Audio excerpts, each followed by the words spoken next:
Hello everyone, welcome to my channel. तर माझं नाव योगेश फलटणकर. मी एक प्रोफेशनल टॅटू आर्टिस्ट आहे. माझं खान कॉम्प्लेक्स मार्केट लाईन मध्ये व्हेनम टॅटूज म्हणून एक टॅटूइंगचं शॉप आहे. सो आपण आता सध्या आपण 60 एपिसोडची एक टॅटू फुल म्हणजे टॅटू बेसिक पासून तर एकदम ऍडव्हान्स लेवल पर्यंत एक सिरीज चालू करणार आहे. त्याच्यामध्ये तुम्हाला बेसिक टू ऍडव्हान्स सगळं टॅटूचं नॉलेज देणार आहे. टॅटूज म्हणजे नेमकं काय?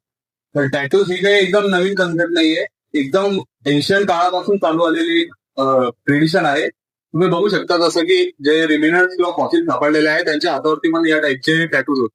म्हणजे त्या काळामध्ये सुद्धा लोक टॅटू काढायचे. तर अजून सुद्धा याच्यामध्ये कल्चरल ट्रेडिशन सुद्धा आहे टॅटूज मध्ये. वेगळ्या वेगळ्या कल्चरमध्ये वेगळ्या वेगळ्या टाईपचे टॅटूज काढले जातात. जसं की आदिवासी ट्रेडिशन मध्ये असे मावरी आर्ट्स काढल्या जातात, किंवा एखादं आता इंडियन घेतलं आपल्या टॅटू टाईपचं, त्याच्यामध्ये देवांचे फोटोज झाले किंवा त्यांच्या आई वडिलांचे फोटोज झाले, या टाईपचे टॅटूज काढतात. कल्चरल टॅटूज मध्ये जसे की जापनीज कल्चरल टॅटूज झाले, त्याच्यामध्ये ते त्यांचे असे टेम्पल्स किंवा तिथं आपल्याला चेरी ब्लॉसम दाखवता.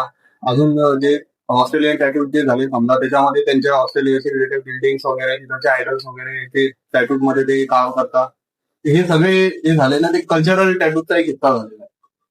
तर हे सुद्धा एक टॅटूइंगचा पार्ट आहे. मध्ये अजून एक इम्पॉर्टंट पॉईंट जो आपल्याला लक्षात ठेवावा लागतो तो म्हणजे मसल फ्लो. जसं की मसल आता हे बघा, हा मसल असा इथून इथपर्यंत असा फ्लो होतो. तर त्या टाईपचा आपल्याला डिझाईन अशी चूज करावी लागते की जे या मसल सोबत अशी फ्लो मध्ये येईल. तर ते टॅटू अजून उठावदार दिसतो त्याला. तर ही सुद्धा एक महत्वाची स्टेप आहे जेव्हा तुम्ही टॅटू तुमचा काढायला घेता किंवा एखाद्याला डिझाईन सजेस्ट करता. तर हा पॉईंट तुम्हाला एकदम कन्सिडरेशन मध्ये घ्यावा. खूप इम्पॉर्टंट पॉईंट आहे. तर टॅटूइंग करताना अजून एक जो इम्पॉर्टंट पॉईंट येतो तो हे स्किनचा कलर. जर समजा कोणाची स्किन एकदम डार्क टोन मध्ये असेल तर त्याला असं एकदम मेसी डिझाईन जी असते ना ती त्याला सुटली होते. ते असं एकदम आहे ना, असं डार्क दिसतं त्याच्या याच्यावरती. तर तुम्हाला ती डिझाईन सिलेक्ट करताना अशी थोडी अशी मोकळी मोकळी जी डिझाईन असेल ना ती सिलेक्ट करावी लागते.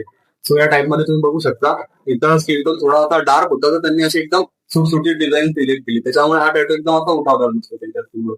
त्याच्याच व्यतिरिक्त जर समजा एखादी फेअर स्किन असली तर त्याच्यावरती तुम्ही कोणती डिझाईन चूज करू शकता. हा या दोन डिझाईन मधला किंवा दोन स्किन टोन मधला डिफरन्स हा तुम्हाला महत्वाचा घटक आहे टॅटू काढ.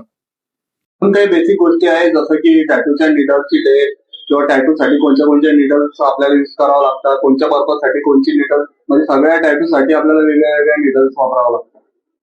वेगळ्या वेगळ्या टाईपच्या मॅग्नम, कर्व मॅग्नम किंवा लायनर, शेडर या टाईपच्या निडल्स राहतात. हे म्हणजे सध्या फक्त ऐकून घ्या तुम्ही, त्याच्यानंतर आपण हे डिटेलमध्ये सगळं शिकवणारच आहे तुम्हाला.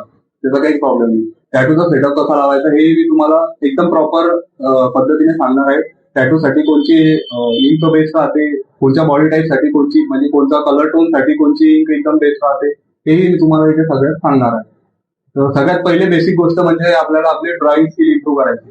तर आपण नेक्स्ट व्हिडिओमध्ये तुम्हाला कशी ड्रॉइंग स्किल तुमची इम्प्रूव्ह करू शकता ते मी तुम्हाला एकदम पद्धतशीरपणे शिकवणार आहे. So thanks for watching this video. पूर्ण सिरीज आपली एकदम ध्यान देऊन पहा तुम्ही, तुम्हाला नक्की याचा बेनिफिट. ठीक आहे, लाईक करा, शेअर करा, कमेंट करा.